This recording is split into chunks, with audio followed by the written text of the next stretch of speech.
안녕하세요. 루치아몬 세무사입니다. 예, 반갑습니다. 예, 이번 시간에는요, 부동산 불경기 시 공인중개사 자구책, 공유사무실 비용 절감 이런 제목으로 이제 말씀드리려고 하는데요. 요즘 이제 서울 지역은 또 부동산 가격이 오른다고 그러는데 저희 이제 지방 같은 경우는 여전히 어렵습니다. 예, 중개사님들도 어렵고 부동산 경기도 어려운데요. 이런 부동산 불경기 시 우리 중개사님들 어떻게 이제 어떻게 보면 생존 전략이죠. 한번 같이 살펴보도록 하겠습니다. 일단 이제 공인중개업 부동산 불경기 시 발생 가능한 상황 예시, 이제 그 부동산 불경기 시 즉 수입이 없을 때 이제 중개사님들이 이제 자구책으로 하는 여러 가지 이제 내용들인데요. 첫 번째가 이제 이런 거죠. 임대료가 부담이 되니까 그 경비 절감 목적으로 몇몇의 공인중개사가 한 장소에서 각자 사업자 등록 및 운영, 이제 예를 들어서 A랑 B가 각자 하고 있는데 A가 이제 이쪽 그 물건도 없고 좀 이제 어려우니까 이제 B한테 그냥 거기 사무실 거기 같이 쓰자. 그래서 거기 나도 사업자 등록 그쪽에 내겠다. 이제 뭐 이런 형태인데, 근데 이제 여기서 저희가 알아야 할 게, 합동사무소, 이제 그분들은 합동사무소를 하자, 같이 합동사무소 형태를 구성하자, 이런 취지인데요. 저희가 법적으로 합동중개사무소라는 거는 없죠. 법적 합동중개사무소는 없죠. 합동법률사무소, 그 법무사님들이 이렇게 모여서 하는 그 법적으로 가능한 합동법률사무소는 있지만, 합동중개사무소는 없습니다. 그렇기 때문에 이런 합동사무소 형태는 인정이 안 되는 것이고요. 그 다음에 이제 저희 공인중개업은 이제 기타 다른 업들, 개인 사업자들은 다 누구의 1인 이런 형태로 공동사업자 등록을 낼 수가 있습니다. 그렇지만 공인중개업은 공동사업자 등록을 낼 수가 없죠. 왜냐면 이게 이제 관할 시청 등에 1인 1 등록제만 허용을 하는 거기 때문에 누구의 1인 1원 형태로는 사업자를 낼 수가 없습니다. 그리고 그럼 결국은 이제 그 공유 사무실 개념으로 뭐 공유 오피스 많이 있죠. 공유 사무실 개념으로 그냥 같은 장소에서 각자 사업자 등록을 이제 내는 형태로 해야 되는데, 이게 이제 사업자 등록 낼 때 세무서에서 잘 안 내주는 경우가 있다는 거죠. 그래서 요거 한번 같이 살펴볼 것이고요. 두 번째로 또 발생 가능한 게 이런 겁니다. 저희가 뭐 아파트 앞에 그 공인중개업이 뭐 10개 있다고 해도 그 중에 그래도 한두 개, 많게는 뭐 두세 개는 그래도 그런 와중에도 또 잘하는 데들이 있습니다. 그래서 경우에 따라서 매출이 많은 공인중개사가 매출이 없는 그 뭐 좀 친한 중개사한테 야 매출을 좀 쪼개자, 아니면 야 좀 그 너 매출 없으니까 나 비용 처리하자. 내가 비용 처리하는 거는 상대방한테는 매출이 되는 거죠. 내가 좀 수수료 좀 줄 테니까 이렇게 하자 라고 또 하는 경우들이 좀 있습니다. 네, 뭐 다 그런 건 아니지만, 그래서 이런 경우도 있을 수 있고, 그 다음에 아유 그래도 내가 그동안 벌은 거 있으니까, 케이스 3번은 벌은 게 있으니까 지금 좀 그래도 뭐 이 또한 지나가리 하면서 또 이 마이너스 소득 나는 거 그냥 좀 참아보자.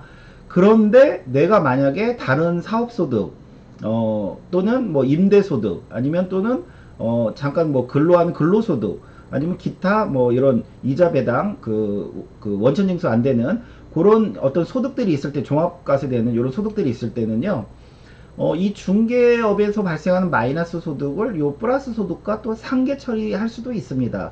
그래서 지금 여기서 마이너스 나오지만 이쪽에서 그 마이너스를 필요경비처럼 써먹을 수도 있다는 거죠. 요거는 이제 유지할 때 얘기고, 결국 이제 케이스 4번은 이제 진짜 못 버티겠다. 그래서 이제 휴업이나 폐업을 하는 경우겠죠. 그렇게 하고, 그렇게 해서 뭐 이제 쉴 수도 있지만, 아예 그냥 소속공인으로 다른 그래도 잘하는 그 중개사 밑으로 좀 들어가서 하자 해서 소속공인으로 해서 그 인적 용역 대가로 해서 3.3% 원천징수를 그 받는 그렇게 활동을 할 수도 있겠죠. 그래서 요 케이스 1, 2, 3, 4 관련해서 한번 그 자세히 또 살펴보도록 하겠습니다. 저희가 세무서 가면 이제 이런 내용들이 있습니다. 사업자 등록증 언제나 즉시 발급되는 것은 아닙니다.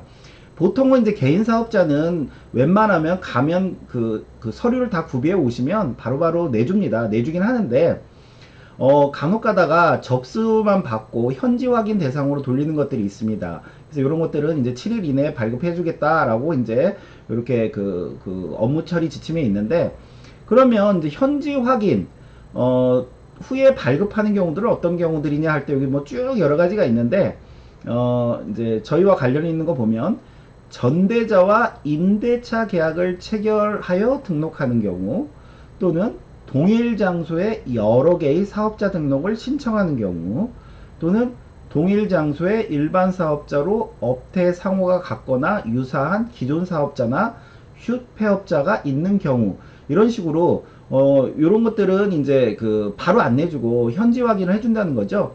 그래서 저희가 지금 만약에 이제 우리가 그 임대료 좀 그 절감할 목적으로 기존에 A 사무실이었는데 B가 들어가서 여기서 이제 그 각자 하려고 해요.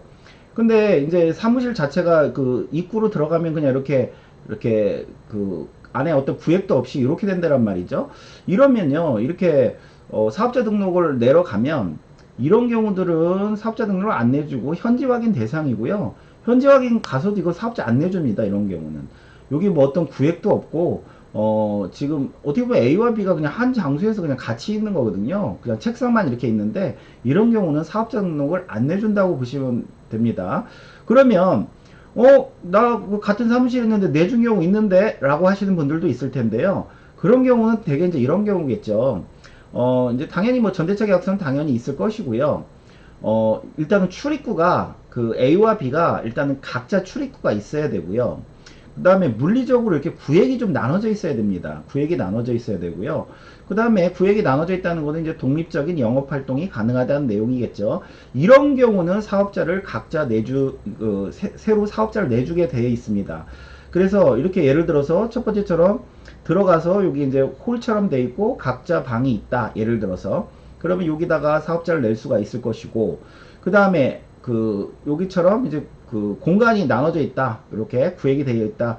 당연히 출입문도 이렇게 원래 그 두 개였는데 이쪽에도 출입문이 있다. 이렇게 출입문도 이렇게 나눠져 있어야 됩니다.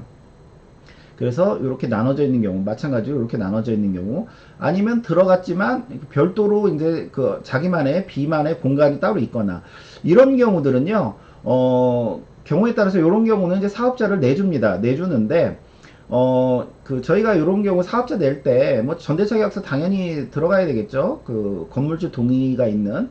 그 다음에 저희가 이런 사업자 낼 때는요, 도면도 이렇게 뭐 아주 전문적인 도면 아니더라도요, 간단한 도면 정도는 이렇게 구획 정해놓은 거, 그런 구획 도면도 첨부하시면 좋고, 아니면 더 좋은 거는 내부 사진까지 첨부해 주시면 더 좋겠죠. 그러면은 담당자가 이런 거는 뭐 빨리빨리 그 사업자 등록 내줄 수도 있습니다. 급한 경우는 이렇게 신청하고요. 바로 그 그 접수증에 그 담당자 그 공무원 이름이 나옵니다. 거기에. 그래서 그분한테 전화하셔서 좀 뭐 여러 가지 이유 때문에 빨리 내야 되는 상황이면 이런 것들 다 첨부해 놓으면 좀 빨리 나올 수가 있습니다. 어떤 경우는 그냥 이 서류만 보고도요, 서류가 좀 완벽하면 이것만 보고 그냥 바로 내주는 경우도 있습니다. 그래서 이런 거 좀 준비하시면 좋고요. 그래서 이렇게 그냥 단순히 책상만 갖다 놓고 야 같이 하자, 나 이거 대신 나도 따로 사업자 낼게, 이거는 안 내줍니다. 이런 케이스는요. 그 다음에 이제 두 번째는 이런 거라고 했죠. 그 이제 좀 매출이 많은 공인중개사가 매출이 좀 없는 공인중개사한테 좀 이제 비용 좀 털자. 근데 이제 나의 비용은 너의 매출이겠죠. 그래서 A 공인중개사가 이제 불황인데도 불구하고 수수료를 500만원 매도인 매수인한테 쌍방한테 받았습니다. 1000만원을 받았습니다. 뭐 일반인은 간이든 상관없어요. 근데 이 중개사가 요 B는 이제 친한데 이 B가 이제 그 매출이 거의 없다 이거죠. 좀 어렵다 이거죠. 그러니까 야 내가 그 너한테 좀 700 그 비용 처리 좀 할 수 없겠냐. 대신 너는 이제 매출이겠죠. B는. 근데 나는 700이 비용이고 대신 700에 한 15% 정도 15% 정도 그냥 수수료 좀 줄게. 너도 조금 뭐 세금 내고 이래야 되니까 이런 식으로 이제 제안을 하는 거죠. 그럼 B 입장에서는 그래도 당장 이제 좀 궁하고 하니까 요런 경우 그냥 수수료 받고 그래 뭐 어차피 뭐 나 매출도 없는데 뭐 세금 얼마나 내겠어 하고선 제안을 받아들이는 경우가 있습니다. 그럴 때 A가 이제 제안하는 이유는 이렇다는 거죠. 본인 매출이 이렇게 커요. 기존에 1억 있고 뭐 비용 2천 있는데 이번에 이제 1000만원을 만약에 내 매출로 잡으면, 물론 매출로 잡아야죠. 매출 잡고 비용 처리를 안 하면 내세율이 지금 35% 구간이에요. 지방소득세까지 하면 3.5% 하면 거의 40%예요. 그럼 이 1000만원 때문에 400만원인 소득세가 나오게 돼 있습니다. 그렇기 때문에 요거를 야 그 700만원만 비용 처리하자 하면 나는 비용이지만 이제 B는 그 매출이 되겠죠. 그러면은 그 1000에서 700 뺀 300에 대해서 35%뭐 해봐야 이제 그 40% 해봐야 뭐 120 정도니까 그래도 근 280에서 300 정도 절세가 되겠죠. 대신 이제 B 입장에서는 요게 이제 매출이다 보니 본인도 그래도 일단 먹고 쓰고 하는 비용 제하고 나면 그 1400 미만이라 6.6% 6%의 지방소득세까지 해서 6.6% 정도 소득세를 냅니다.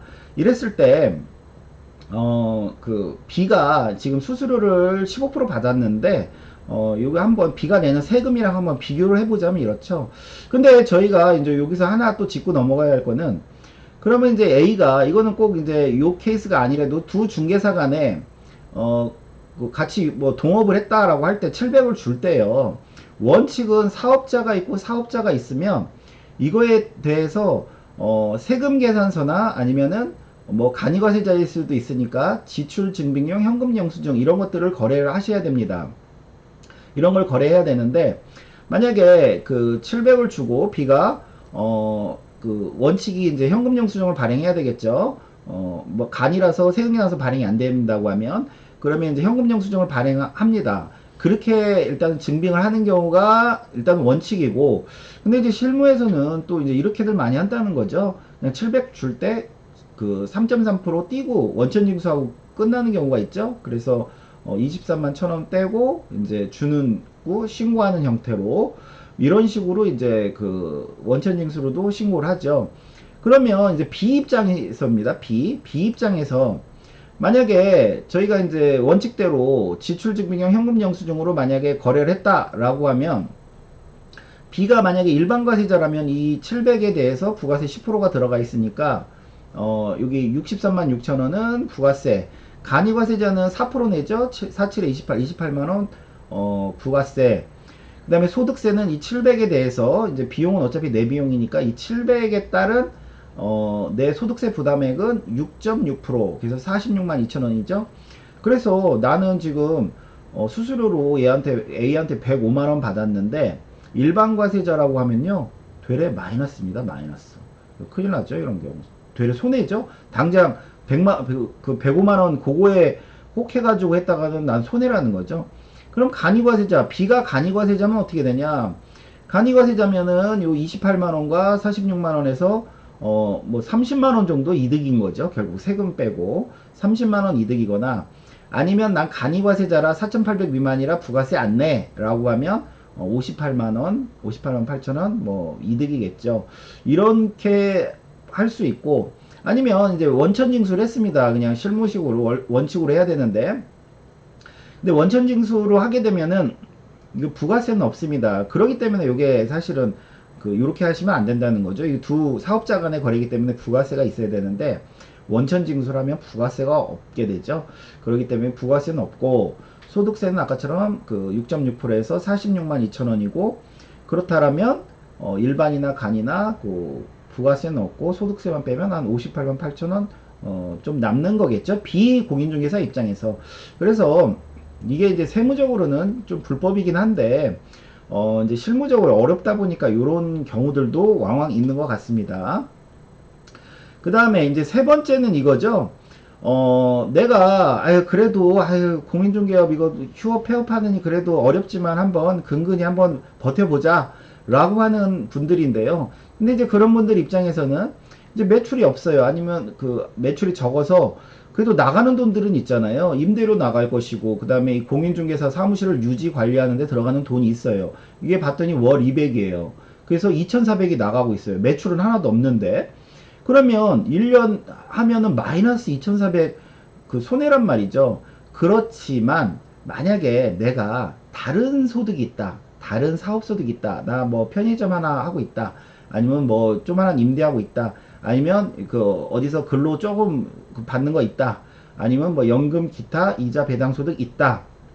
이러면요.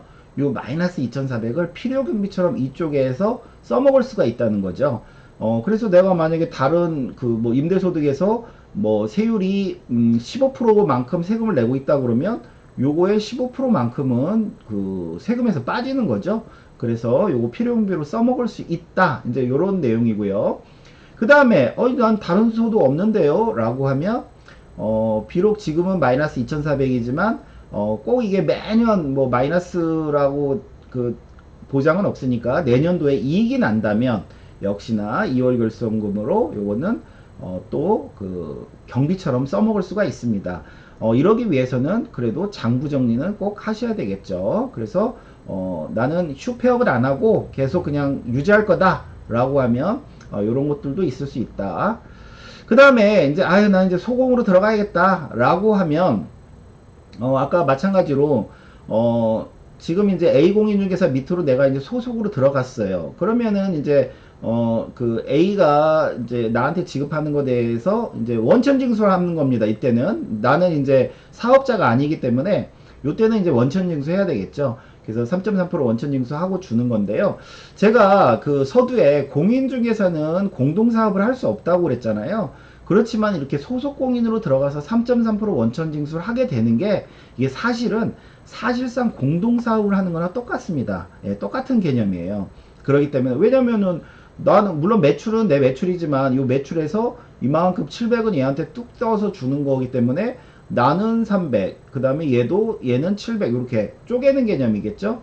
공동사업이 어떤 그 수익을 쪼개듯이 그러기 때문에 A 입장에서는 사실상 공동사업의 효과를 보는 거고요. 그 다음에 이제 우리 비소속 공인중개사님은 3.3% 원천징수로 끝나는 게 아니라 다음 연도 5월에 소득세 신고를 하는데 마찬가지로 요거는 사업자만 없지 사업소득으로 소득세 신고를 하는 겁니다. 그렇기 때문에 이게 받은 돈이 내 매출이죠. 요 매출이기 때문에 나도 적극적으로 비용을 만드셔야 돼요. 그러니까 비용 나가는 거에 대해서 그냥 현금 내고 말고 막 이렇게 소홀히 하지 마시고 본인이 그래도 먹고 쓰는 것들 뭐 식대랄지 차량비랄지 통신비 뭐 등등등 여러 비용들이 있을 수 있잖아요. 아니면은 뭐죠 그 경조사비 나가는 것들 그런 것들 다 잘 준비해 놓으셔서 요 경비로 넣어가지고 세금도 최소화하셔야겠죠. 그래서 요즘 이제 그 지방 공인중개사님들은 좀 어려운 그 경우들이 많이 있는데요. 혹시라도 뭐 요런 것들 그 상황이시라면 요런 거 좀 같이 그 살펴보시고 판단 잘 하시면 좋겠습니다. 감사합니다.